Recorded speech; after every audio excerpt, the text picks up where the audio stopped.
Hi everyone, my name is Andrea and today I'm going to be doing my presentation over pronoun dropping in Korean and comparing it to Spanish and English. So I'm sure we all know what pronouns are, but I want to quickly give the definition of pronouns. Pronouns are words that replace nouns or noun phrases to avoid repetition, and they refer to people, things, or ideas already known in context. Pronouns are important because they help us identify the subject without having to constantly repeat names. So instead of saying Andrea went to class, Andrea finished Andrea's homework, we just say Andrea went to class, she finished her homework. So some examples of English pronouns are I, you, he, she, it, we, and they. In Spanish, some examples are yo, tú, él, ella, nosotros. And in Korean, 저 or na, 너, 당신, 그는, and 그녀. So what is a pro-drop language?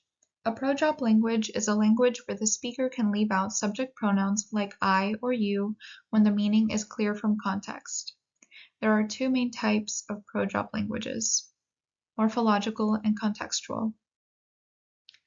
In the first type, morphological pro-drop, the verb endings carry a lot of grammatical information, like person and number, so the speaker can drop the pronouns without causing confusion.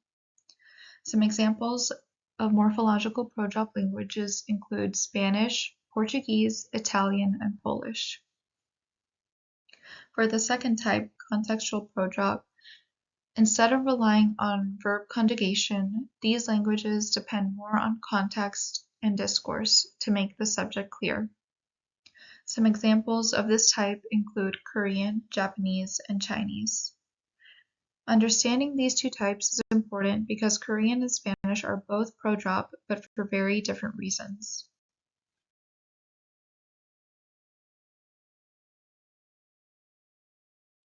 Korean is a strongly pro-dropped language, and it depends a lot on context.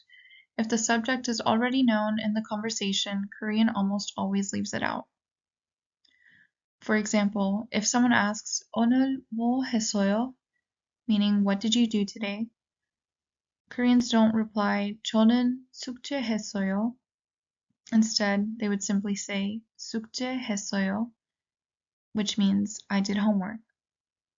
The I is already understood from the question. Korean is also a topic prominent language.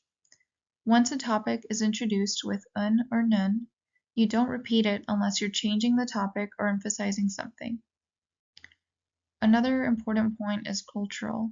Korean tends to avoid pronouns like you or I because they can sound too direct. So instead of saying no, people often use names, titles, or kinship terms. For example, 선생님 or oma. This allows Korean speakers to sound polite and natural. Spanish is also a pro-drop language, but the linguistic reasons for it are completely different. In Spanish, verbs change depending on the subject. The verb ending tells you who is doing the action. For example, the verb hablar, to speak.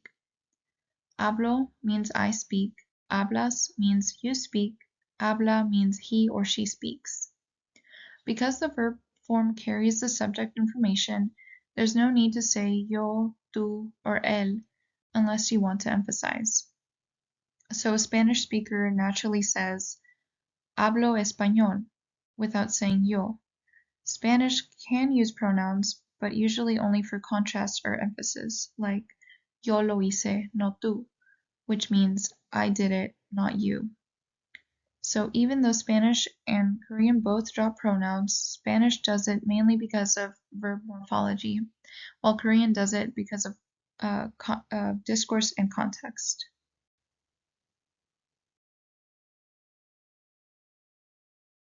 So now I want to talk about the similarities and differences between Korean and Spanish. The first similarity is that both languages drop pronouns naturally. In Korean, 저는 배고파요, meaning I am hungry. In Spanish, yo tengo hambre. Both sound natural and are correct if you say 배고파요 or tengo hambre. In both of these sentences, the pronoun can be removed without losing its meaning. The second similarity is pronouns are used only when needed. Both languages use pronouns for emphasis, contrast, or clarification. And onto the differences. The first difference is why the pronoun can be dropped.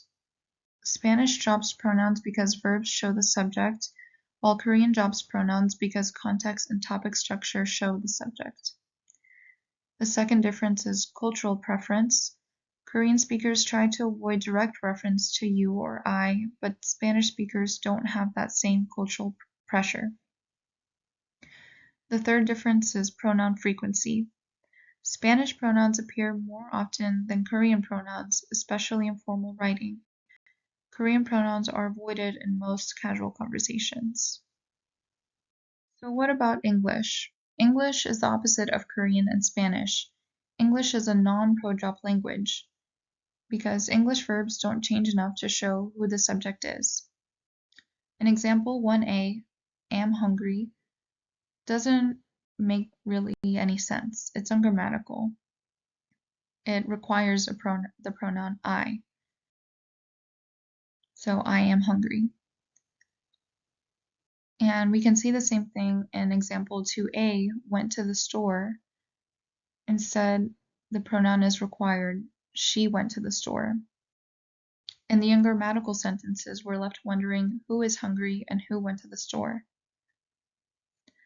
So, because English gives very little information through verb endings, it must include pronouns for clarity. This difference is why Korean and Spanish speakers sometimes forget to use pronouns when they speak English. Their native language simply doesn't require them. So, to conclude, Korean and Spanish are both pro-drop languages, but for different reasons. Spanish drops pronouns because its verbs carry a lot of grammatical information. Korean drops pronouns because its conversations rely heavily on context, topic marking, and politeness levels. English, on the other hand, needs pronouns because its verb forms don't carry enough information to stand alone.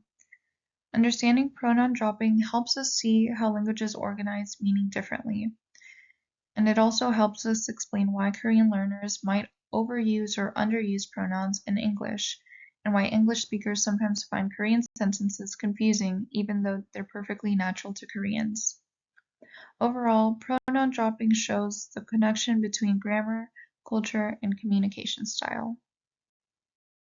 Thank you for watching.